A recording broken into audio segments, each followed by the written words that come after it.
Okay, so in this video, we are going to solve questions that has to do with finding domain and range of a function, either defined in a piecewise manner or a composite function. Okay, so let's go right into it. So the first question we will solve is this number 31, which says find the domain and range for this piecewise defined function. So we have y equals to square root of minus x in the range minus 4 less than or equals to x less than or equals to 0. Okay, and then we have square root of x in the range 0 less than x less than or equals to 4. So the best way to approach this is to start by sketching the graph of this function. Okay, so if we have our coordinate system, something like this.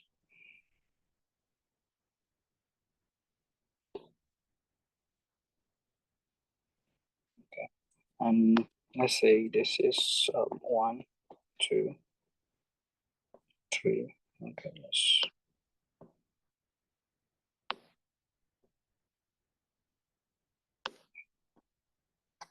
Okay.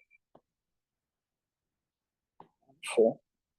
Okay, and this is 1, minus 1, minus 2, minus 3. Let's extend this line a little bit. And minus 4 here.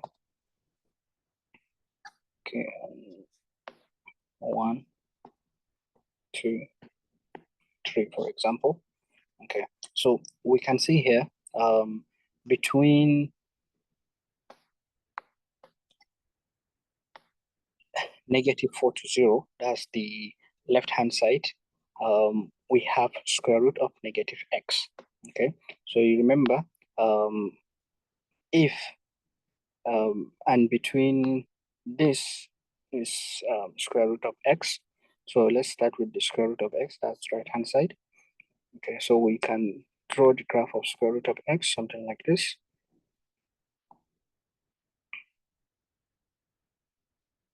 Okay, not a straight line.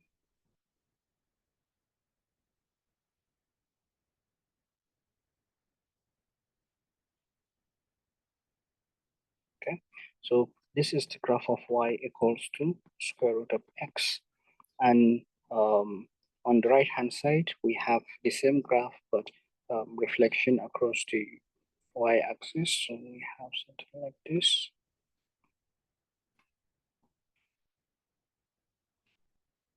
Okay,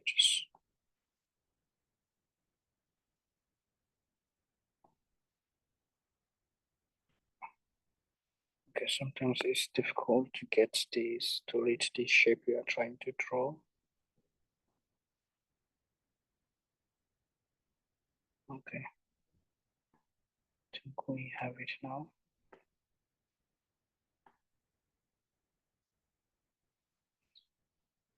Okay, and then this is graph of y equals to square root of minus x. Okay, or let me put this inside. So y equals to square root of minus x. Okay, so now this finding the domain is easy. Okay, so the domain is all the possible values of x. So we can see in this equation, the x ranges from -4 to +4, right? So this entire line here, okay, this number line from -4 to +4, this is all the possible values of x for the function. So it means that for this function, the domain is between -4 to +4 included. Okay, and the range, so the range is all the possible values of y. So as you can see from the function, the maximum value of y is 2. Okay, So either from the left-hand side or from the right-hand side, depending on the value of x, we have the square root. So when you take, for example, the maximum number in the domain, which is 4, okay, the square root of 4 is 2. When you take the minimum number in the domain, okay, which is -4, the square root of -4 is also 2. Okay, the square root of -4 will also give you 2. Okay, so you can see that this right here, this 2 is the maximum of the function, and it can be anything between 0 to 2, right? So let's indicate this. Okay, so this line is your entire range of the function. So we can write this as between 0 to 2. Okay, so this is the domain of this particular function, also the range of the function. Okay, next.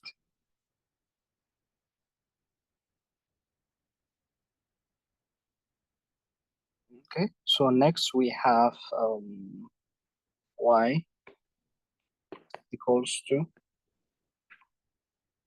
minus x minus 2, x and minus x plus 2. Okay, I think this is between -2 to -1.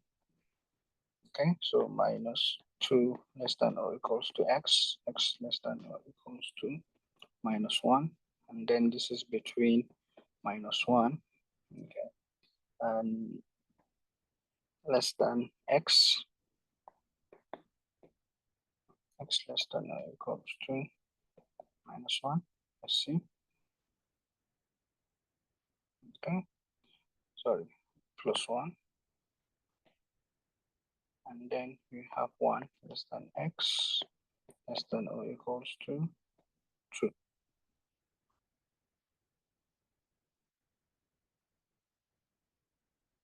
Okay, so the same thing here. You can choose to plot this graph, okay, and see what it looks like.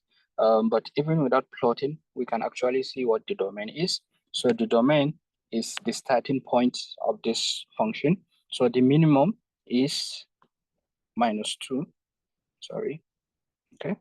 This is minimum and this is maximum, right? Okay, so we just then have to figure out what will be the value of y within this.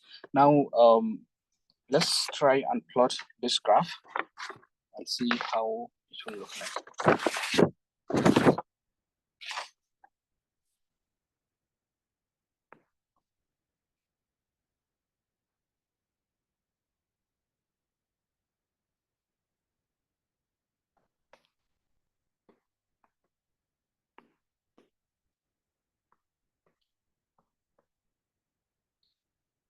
Okay, so for the line y equals to minus x minus 2, okay, so if you remember, we start with the line y equals to x. When it is minus, then okay, so let me draw this here.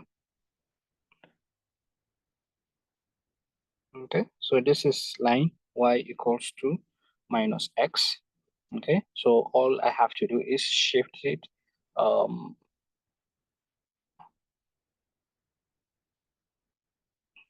okay, so if you have x minus and then you have -2, okay, which will indicate that when x is 0, y should be equals to -2, somewhere around here, right?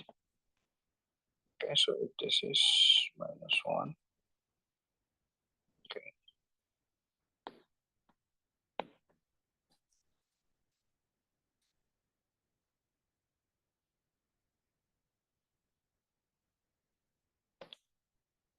Okay, so you have the line passing through here.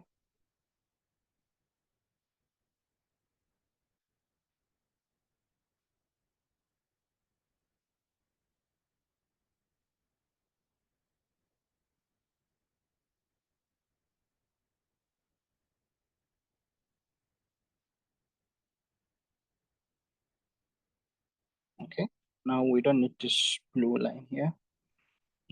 Sorry, let's make a better line. I think we can do better. So let's say this.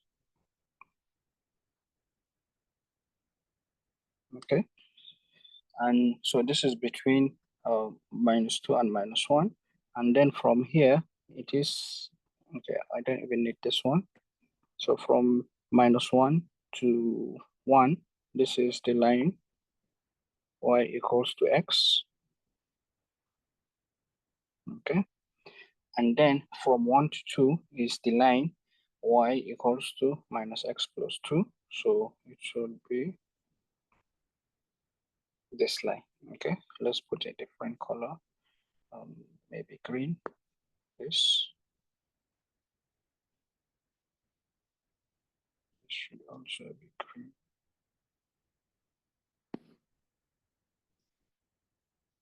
This should also be green. Okay, so this this is the value of this function, and now if I have drawn this correctly, this should be +1 here, and it should be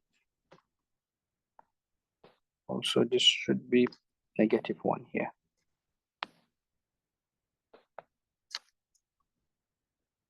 Okay, so you can see this, for example, if you take the point x, like this point here, at this point x is equals to -1. Okay, so x equals to -1. We need to use this function right here to evaluate to see what should be the value of y at that point. Okay, so you have y equals to -x minus 2. So y equals to -1, okay, -2. So y is equals to, you see, +1 minus 2, which is equals to -1.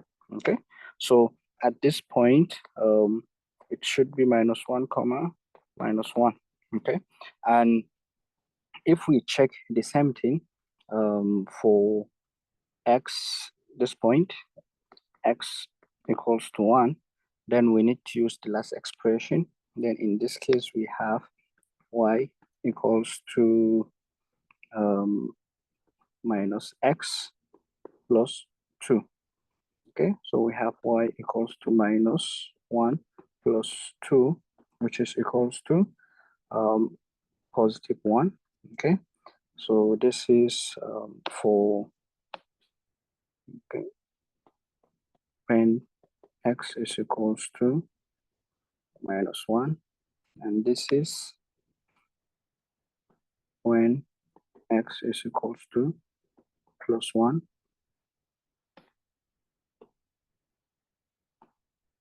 Okay, so you can see the point here. This is 1, 1. Okay, hence the domain for this function is kind of clear now. We know the domain already. Okay, so domain is between -2 to +2. Okay, and the range, okay, so the range of this function is going to be the possible values of y. Okay, so based on this graph, we can see that y ranges between -1 and +1. So this is going to be -1, 1. Okay, don't forget this is y and this is x.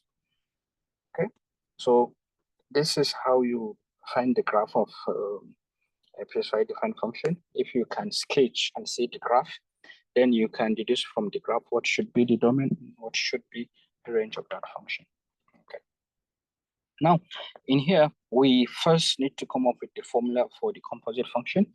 Before or after, then we can then find the domain and range for the function. Let's do that. For the first one, we have f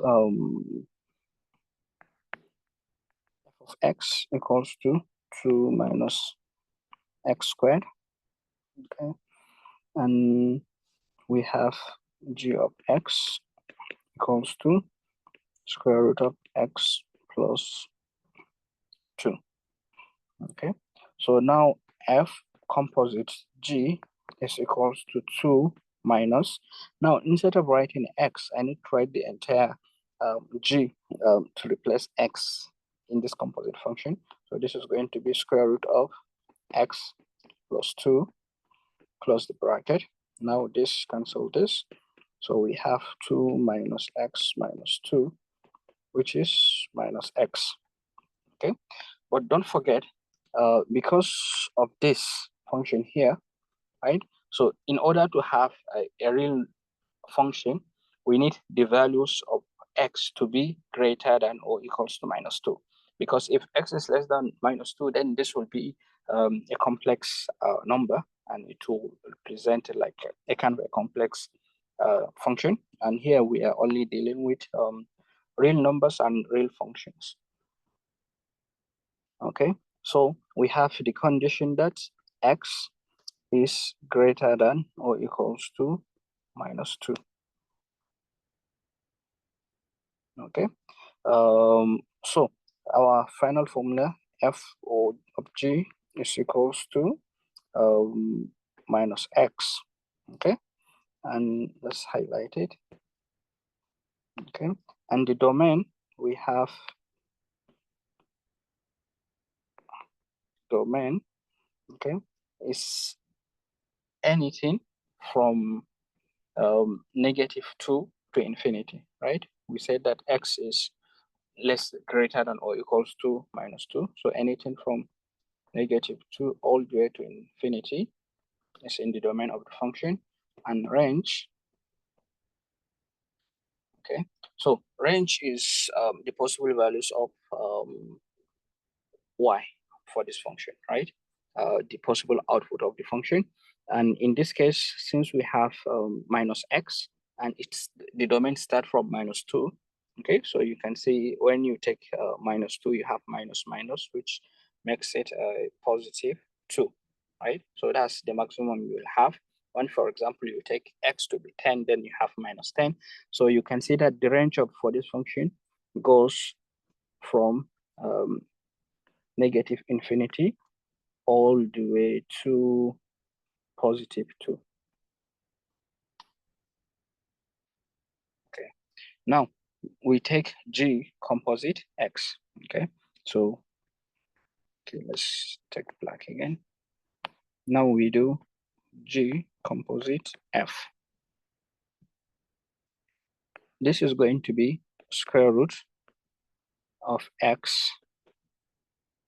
Okay, let's not x, so square root, but instead of writing x, we are going to write the entire function of f. So this square root of 2 minus x squared, yes, then plus 2. Okay, and now this is square root of 4 minus x squared. Okay, so we have g composite f is equals to the square root of 4 minus x squared.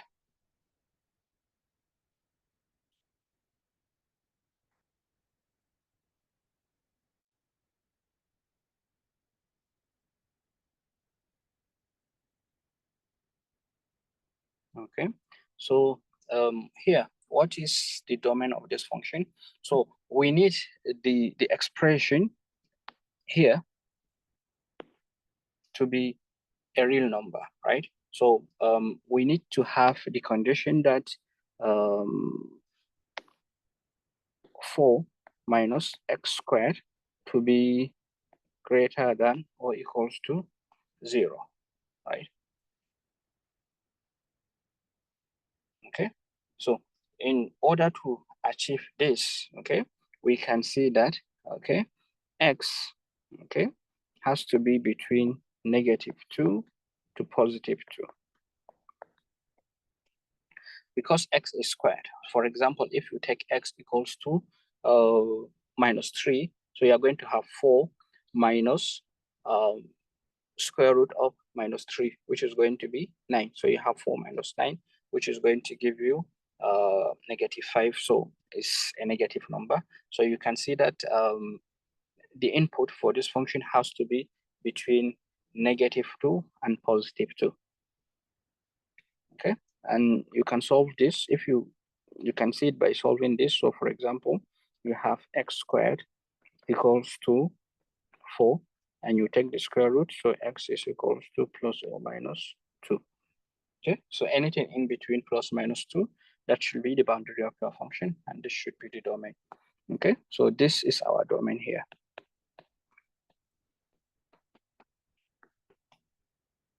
Okay, so for the range,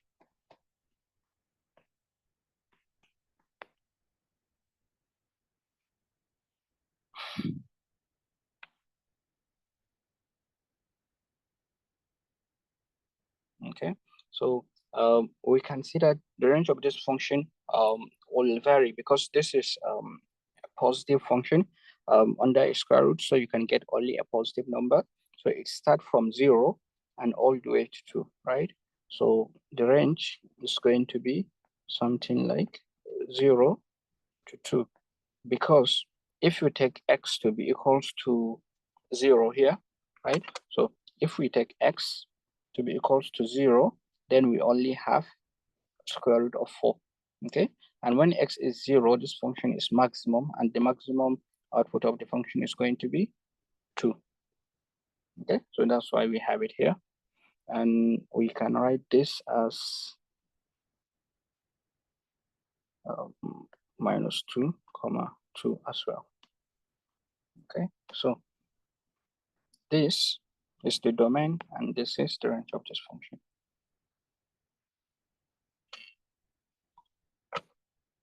Okay, so this was question 37.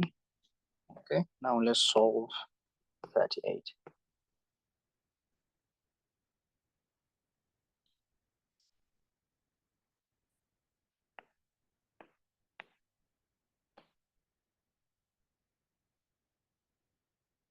Okay, so we have f of x, or yes, equals to square root of x, and g of x equals to square root of 1 minus x.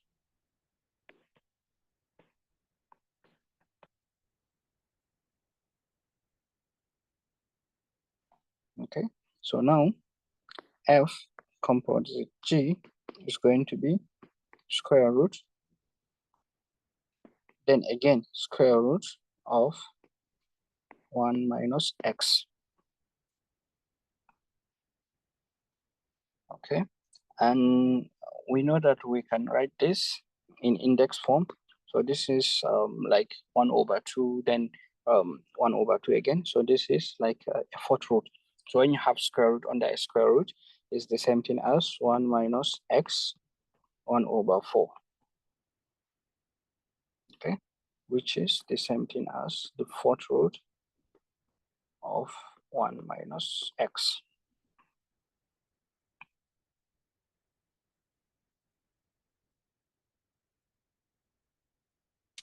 Okay, so again, we need the term under this expression.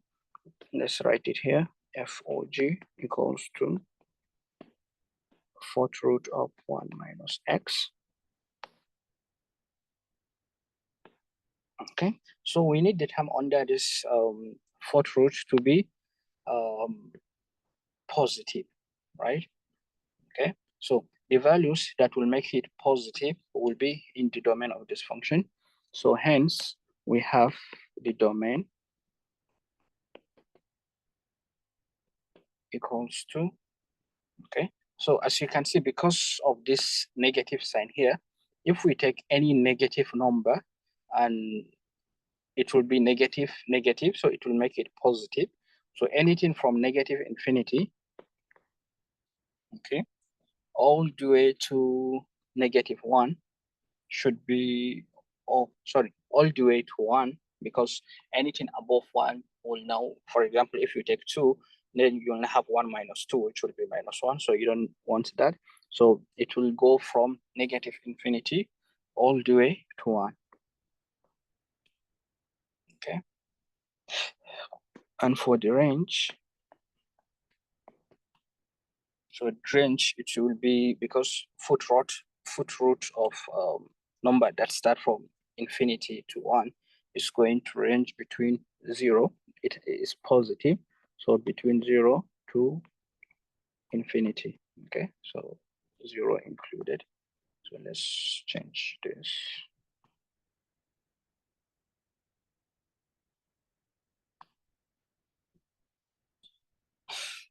Okay, so the last one, which is G, okay, let's use black.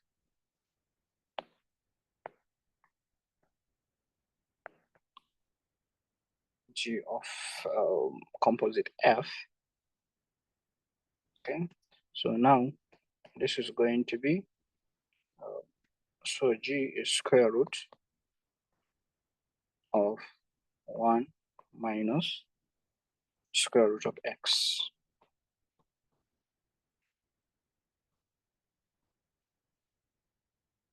Okay, so because of the inner square root, we need X to be greater than or equals to 0. Okay, and we also need this, because of this term here. Okay, we also need 1 minus square root of X to be greater than or equals to 0, and X greater than or equals to 0. So you can see, if you put these two conditions together, you are left with a very small domain, which is between 0 and 1, right? So if, for example, you take, let's say 2, right? So you're going to have square root of 2 here. Okay, let me take 4 so that I get a perfect number. So square root of 4 is 2. Now you have 1 minus 2, which is -1, which is now a negative number under the square root. Okay, so you cannot take anything that is above 1. If you take 1, so you have 1 minus 1 is 0. Okay, so you can see that the input in this function has to be between 0 and 1. Okay, so we have the domain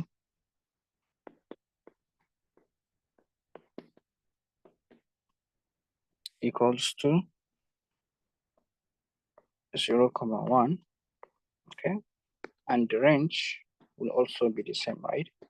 Because when you take a square root of this expression, okay, since the input is between 0 and 1, you will expect the square root to also be between 0 and 1.